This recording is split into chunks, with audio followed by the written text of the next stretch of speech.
মনুষ্য দেহ প্রাপ্ত হয়ে আমাদের একমাত্র উদ্দেশ্য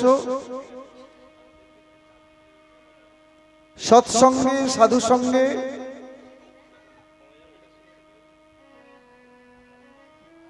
ভক্তিস্তু ভগবদ ভক্ত সঙ্গেন পরিজায়তে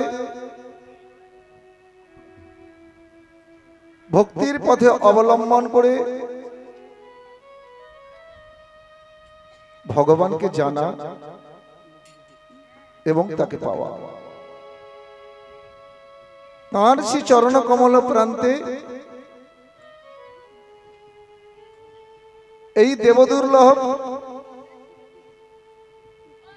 মনুষ্য দেহটা তাকে দিয়ে দেওয়া, কারণ স্থাবরং বিংশতি লক্ষাঞ্চ জলজন্তু নবলক্ষাঞ্চ কৃমিনাং রুদ্র লক্ষাঞ্চ দশ লক্ষাঞ্চ বিম্বাল পশুনাং 30 লক্ষাঞ্চ চতুর্লক্ষাঞ্চ মানবা। এত সহজে তো এই মনুষ্য দেহটা প্রাপ্ত হই না মা। স্থাবরং বিংশতি লক্ষাঞ্চ, যত রকমের বৃক্ষ লতা গুল্ম আদি দেখতে পাচ্ছি, রাধে রাধে,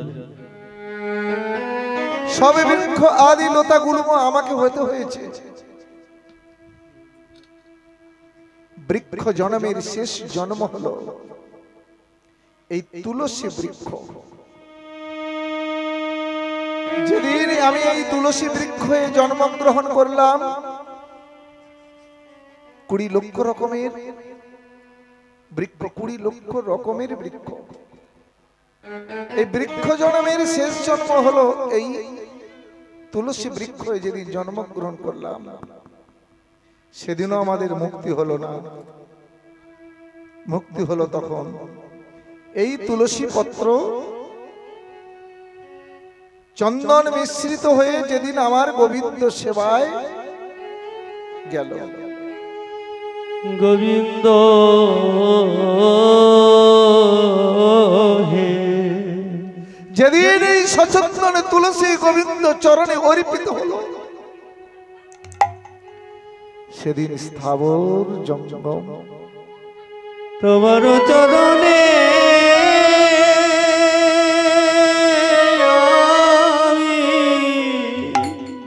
হরি বল হরি বল হরি বল।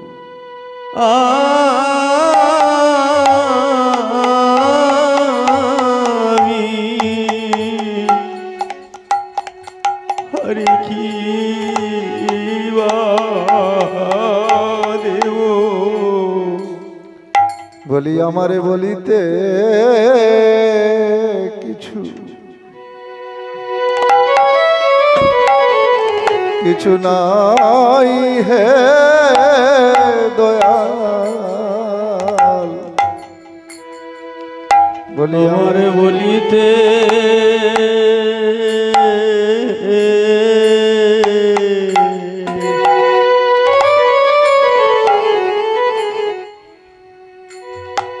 আর কিছুই না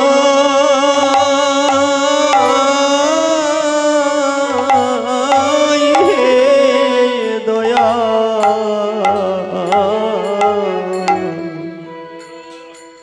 আমি কিবা ভাগ্য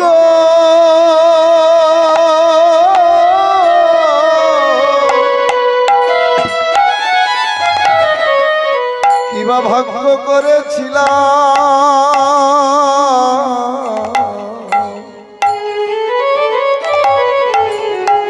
এই তোমার চরণে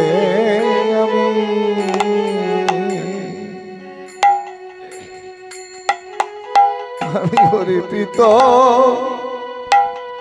হলাম। হে গোবিন্দ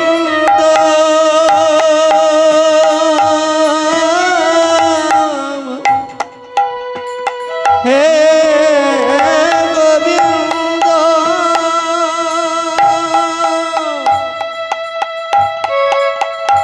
আমি তোমার চরণে অর্পিত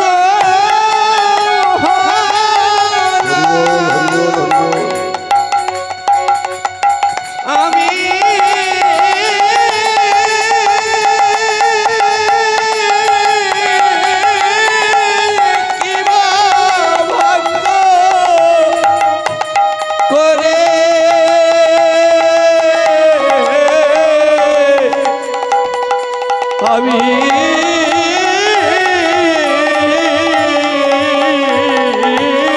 কি বা ভাগ্য করেছিলাম হৃদয়ময় তোমার চরণে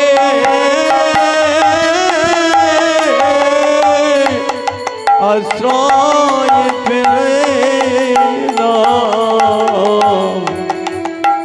আমি কি বা ভাগ্য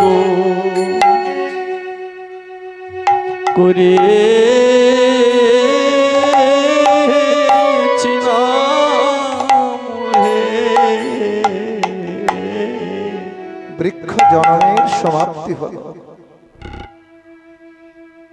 এইবার জলজন্তু নবলক্ষাঞ্চ, হ্যাঁ গো মা, যত রকমের জলজন্তু 9 লক্ষ রকমের সব আমাদের হতে হয়েছে। গেড়ি গুগলি থেকে আরম্ভ করে যত রকমের জলজন্তু রয়েছে সব আমাদের হয়েছে, হতে হয়েছে 9 লক্ষ রকমের। জলজন্তু জন্মের সমাপ্তি কখন হলো জানেন তো?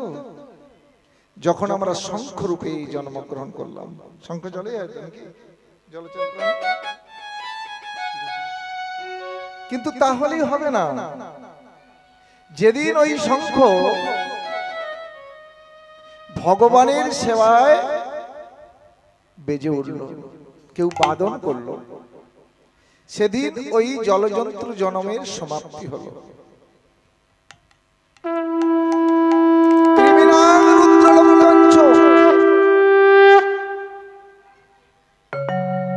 তারপরে কৃমি জন্ম প্রাপ্ত হলাম। রুদ্রলক্ষাঞ্চ মানে 11 লক্ষ রকমের কৃমি জন্ম পেলাম।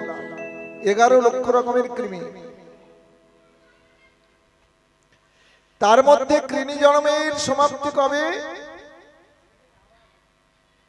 যেদিন গণ্ডিকা নদীতে বজ্রকীট হয়ে জন্মগ্রহণ করে পাথরকে কেটে কেটে কেটে কেটে শিলায় গ্রামে পরিণত করতে পারলাম, সেদিন আমাদের কীট জন্মের সমাপ্তি হয়েছে।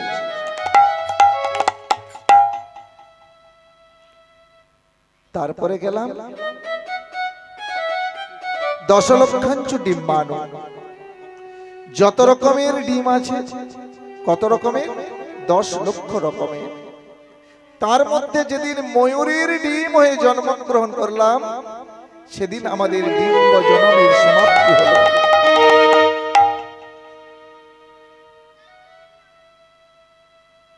এইবার কোথায় গেলাম? ডিম্ব জন্মের সমাপ্তি কালে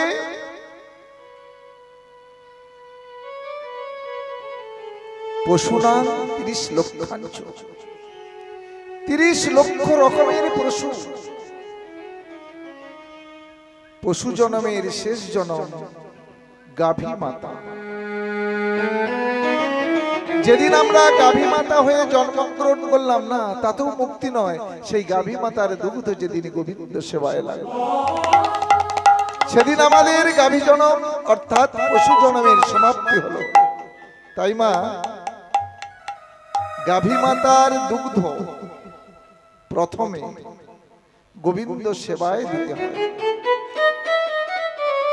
গাভী মাতা তো আপনা আপনি দিতে পারবে না। ষষ্ঠার শ্রেষ্ঠ জীব মানুষ, আমরাই দিতে পারি।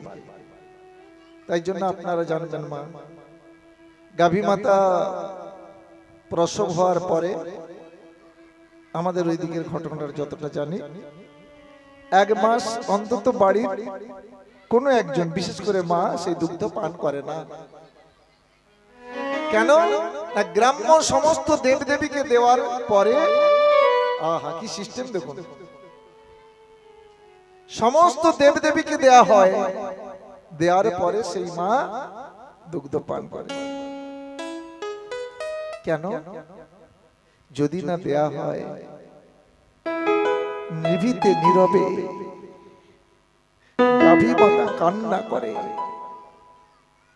আমি এতগুলো জনম পার হয়ে গাভী জনম পেলাম, আমার সমাপ্তির জনম পেলাম, তাও আমার দুগ্ধ একটু গোবিন্দ সেবায় দিলি না। সে কান্না মা কেউ শুনতে পায় না। রাধে রাধে। সেই কান্না শোনার জন্য একটা অন্তরের দরকার হয়, একটা মনের দরকার হয়, একটা বড় মনের মানুষের দরকার হয়, একটা ভালো হৃদয়ের প্রয়োজন হয়।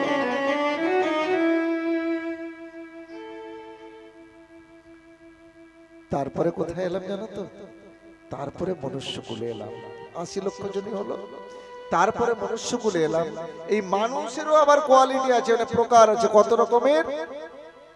চতুর্লক্ষাঞ্চ মানবা, মানবা 4 লক্ষ রকমের মানুষ। মানুষ হলেই মানে দেহপ্রাপ্ত হলেই যে মানুষ তা নয়। দেখিতে মানুষের মতো, করয়ে ভূতের কাম। পশু না পশুবি সমানা। যদি সে হরি ভজন না করে, সে নিম্ন স্তরের মানুষে পরিণত। যদি হরি ভজন না করে গো, তবে সে কি কেমন মানব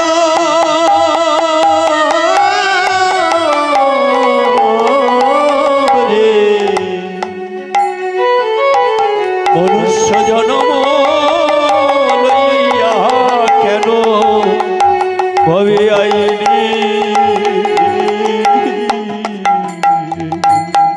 এই 4 লক্ষ রকমের মানুষের শেষ জন্ম যেদিন সাধুগুরু বৈষ্ণবের অশেষে বিশেষে করুণায়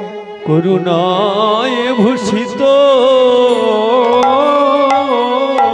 হবি তুই। অশেষে বিশেষে করুণায় ভূষিত হয়ে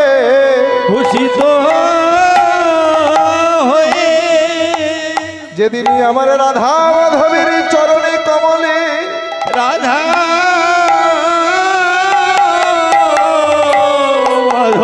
মাধবের চরণে, যেদিন রাধা মাধবের চরণে কমলে আশ্রয় পেলাম,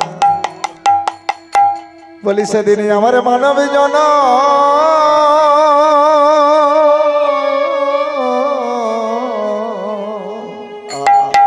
ধন্য হরি বল, হরি বল, হরি বল।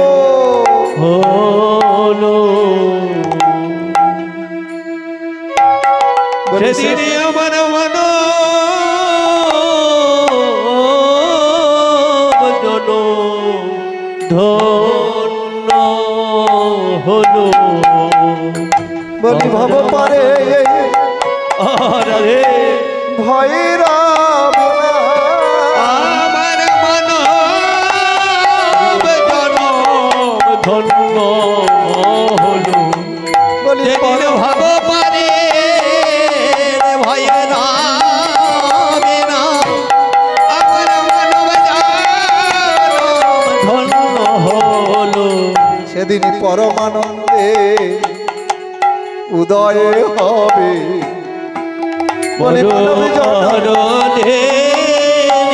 উদয় হবে। সেদিন পরমানন্দে উদয় হরি হরি বল। ধরি ধরি বন্দে উদয় ওরে কলির দিন।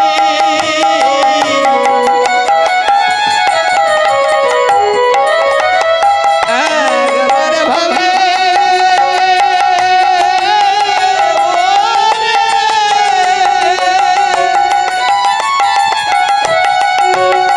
তোদের মানব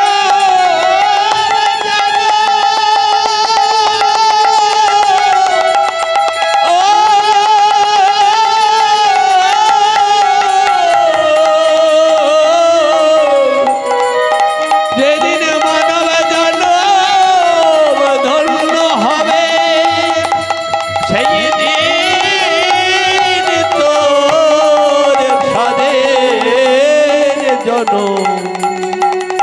জনম পাবে ওই গোবিন্দে বলো রাধে রাধে। কেউ বলে না তো? বলো রাধে রাধে। রাধে রাধে। जोर से बनना पड़ेगा, बोला राधे राधे। রাধে রাধে। সব ভালো আছে তোমার? হাসি দেখে তো তাই মনে হয় নাকি? অন্তত এই মুহূর্তে সবাই ভালো আছে।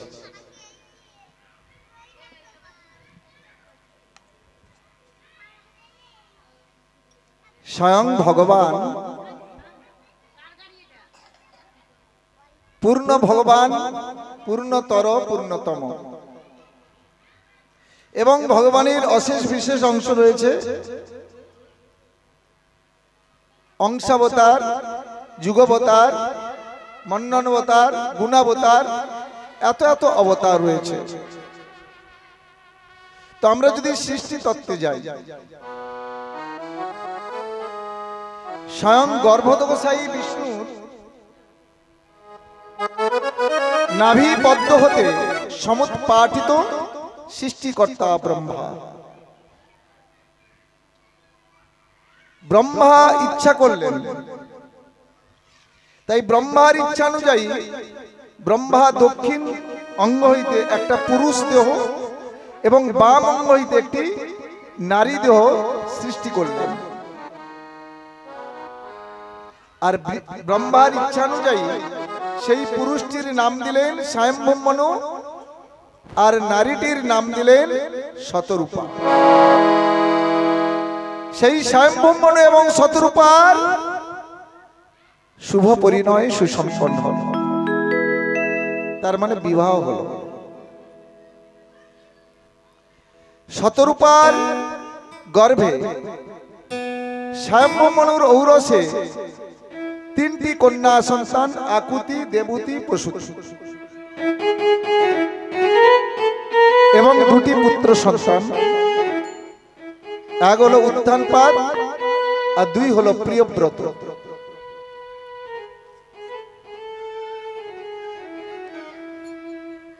এদিকে কর্দম ঋষি ক্ষীরোদ সাগরের তীরে গভীর সাধনায় মগ্ন। সৃষ্টিকর্তা ব্রহ্মা কর্দম ঋষির কাছে এসে বলছে, ঋষিবর,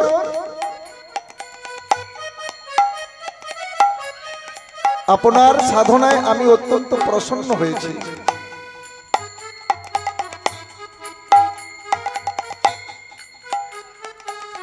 তাই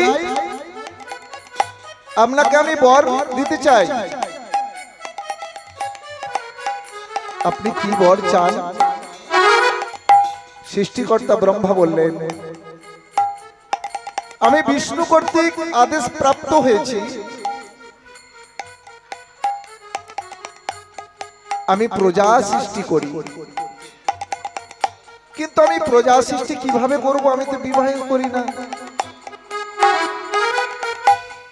একটা নারী দরকার, তবে তো আমি প্রজা সৃষ্টি করব।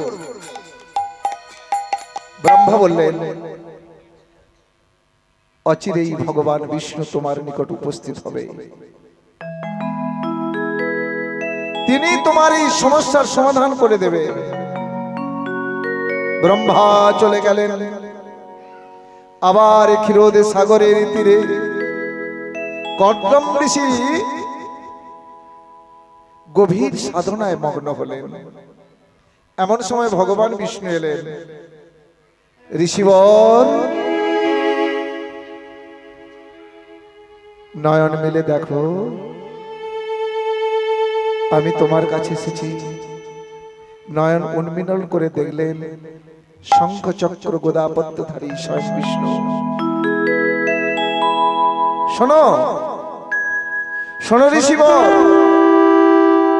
অচিরেই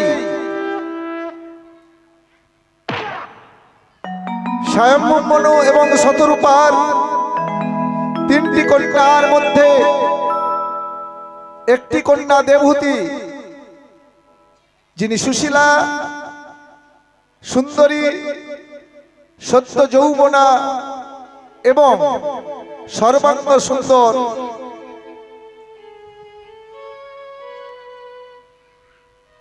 সেই দেবহূতিকে নিয়ে অচিরেই তোমার নিকট উপস্থিত হবে স্বয়ম্ভূমনু এবং শতরূপা, তোমাকে ভিক্ষা স্বরূপ। সেই দেবহূতিকে তোমার হাতে অর্পণ করবে, আর তুমি সেই দেবহূতির গর্ভে প্রজা সৃষ্টি করবে। এমন সময় দেবহূতিকে নিয়ে শতরূপা এবং স্বয়ম্বর উপস্থিত হয়ে বললেন, হে ঋষিবর, আপনার কাছে এসেছি, আমাদের ভিক্ষা দেন, আমাদের ফিরিয়ে দেবেন না। সুশীলা সুন্দরী, সর্বাঙ্গ সুন্দরী দেবহূতিকে নিয়ে বলছেন, আপনার চরণে দেবহূতিকে আশ্রয় দিন, আমাদের ফিরিয়ে দেবেন না। বড় আশা নিয়ে আপনার কাছে এসেছি। কর্দম ঋষি বললেন, না না, এ কি বলছেন? এ তো পূর্ব নির্ধারিত, পূর্ব পরিকল্পিত। স্বয়ং বিষ্ণু এ কোথাও আমাকে আগাম বলে গিয়েছে।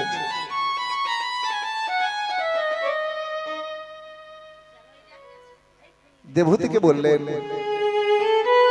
বেশ, তুমি আমার গলায় বরমাল্য দেবে, তবে আমার একটি শর্ত আছে।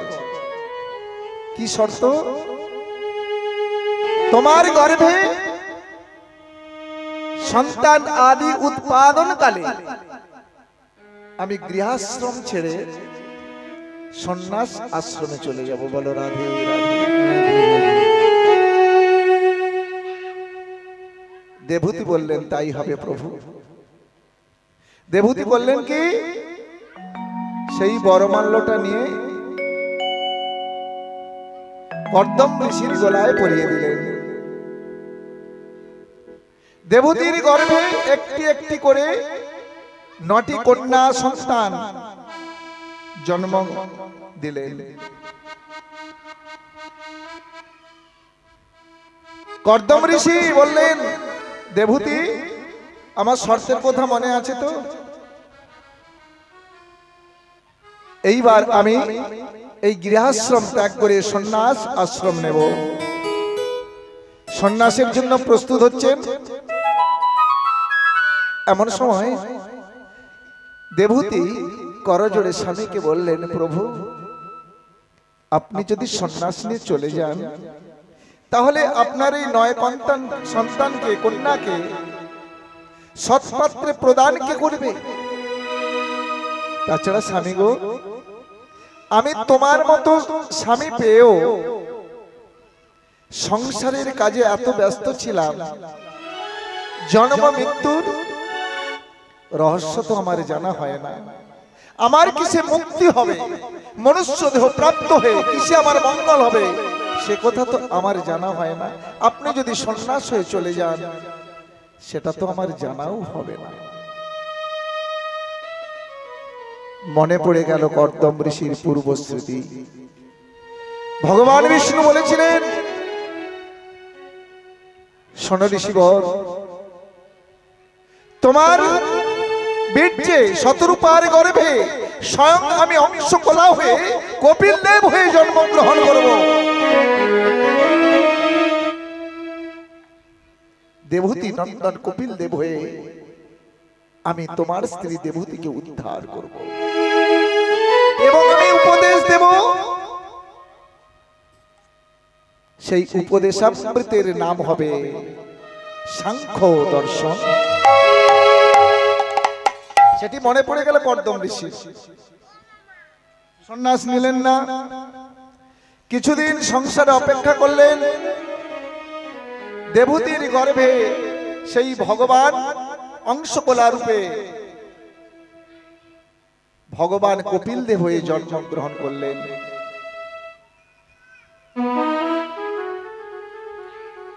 কর্দম ঋষি বলছে, দেবহূতি,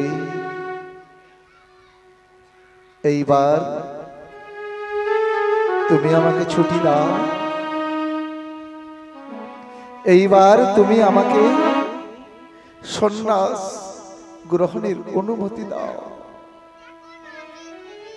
এইবার আমাকে জীবন মৃত্যুর রহস্য জানতে দাও।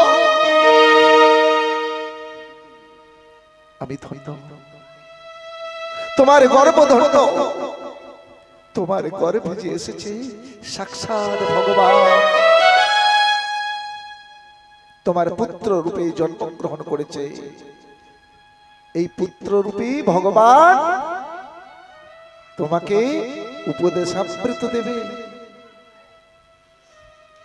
স্বামী, আমি অনুমতি দিলাম, আমি অনুমতি দিলাম, তুমি সন্ন্যাস নাও। তাই গৃহশ্রম ছেড়ে সন্ন্যাস আশ্রমে চলে গেলেন কর্দম ঋষি। সেই কপিল দেব দেবহূতি নন্দন কপিল দেব পুত্র দেবহূতি করজোড়ে বলছে, পুত্র তুমি আমার পুত্র রূপে জন্মেছো, এসেছো, আমার গর্ভকে ধন্য করেছো, বলিকে ধন্য করেছো, আমার জীবন জনমকে ধন্য করেছো, কিন্তু তুমি তো সাক্ষাৎ সেই শ্রীহরি। আমার প্রণাম গ্রহণ করুন শ্রীহরি। দেখো, মা ছেলেকে প্রণাম করছে, ছেলে হয়ে এসেছে কিন্তু সে সাক্ষাৎ শ্রীহরি। ভগবান, আমার তো জন্ম মৃত্যুর রহস্য কিছু জানা হয় না, আপনি আমাকে কৃপা করে জন্ম মৃত্যুর রহস্য জানিয়ে দিন। আমার কিসে কল্যাণ হবে, মনুষ্য জন্ম প্রাপ্ত হয়ে কিসে ধন্য হবে, সে কথা তুমি আমায় জানাও।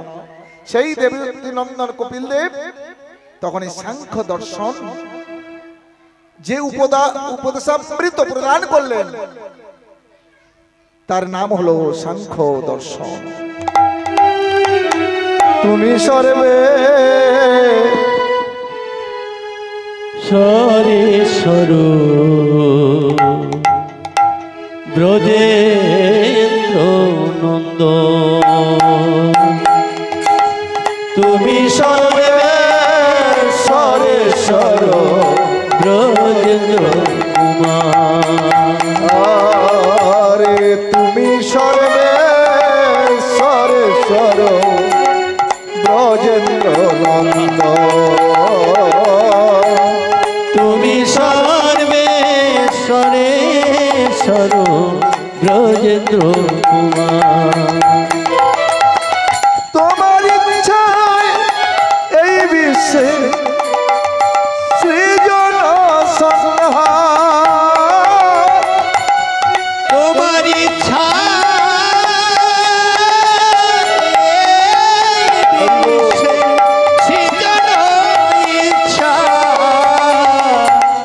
তুমি সরেশ্বর ব্রজেন্দ্র কুমার, তুমি সর্বেশ্বরেশ্বর ব্রজেন্দ্র কুমার। তব ইচ্ছা মতে ব্রহ্মা করেন সৃজন,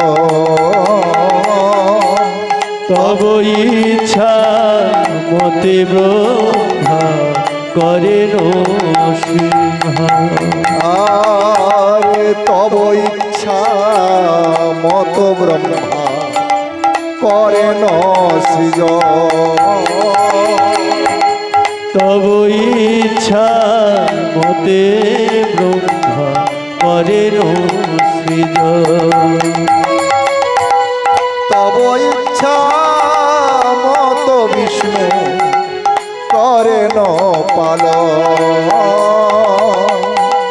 তব ইচ্ছা মতে প্রেম করেন পালন, তব ইচ্ছা মতে প্রেম করেন পালন,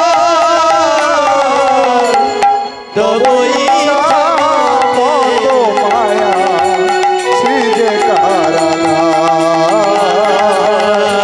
তব ইচ্ছা মতে কায়া